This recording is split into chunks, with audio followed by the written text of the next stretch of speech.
Hi guys, welcome back. আজ আমরা বানাবো আমের চাটনি। তাহলে চলুন শুরু করা যাক। প্রথমেই কড়াইয়ে দিয়ে দেবো সর্ষের তেল।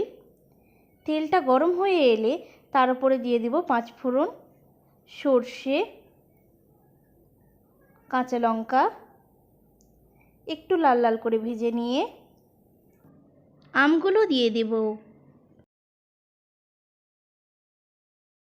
এটাকে ভালোভাবে ভাজতে হবে।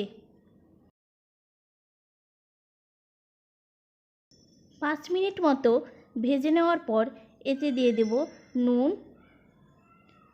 হলুদ। এবার আরও একটু ভেজে নেব। 2 মিনিট ভেজে নেওয়ার পর এতে দিয়ে দেব 1 গ্লাস মতো জল।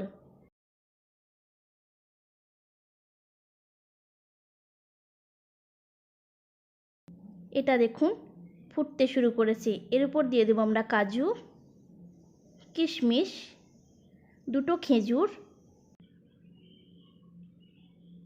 এবার ভালোভাবে নেড়ে দিয়ে ঢাকা দিয়ে দেব।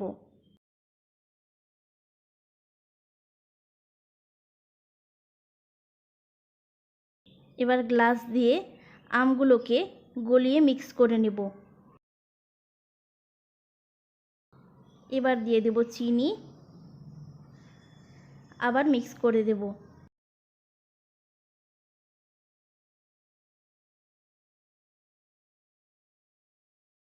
তৈরি হয়ে গেছে টেস্টি টেস্টি আমের চাটনি। এটা তোমরা অবশ্যই ট্রাই করিও। ভিডিওটা ভালো লাগলে একটা লাইক দিয়ে দিও। চ্যানেলে নতুন থাকলে সাবস্ক্রাইব করো এবং বন্ধুদের সাথে শেয়ার করো।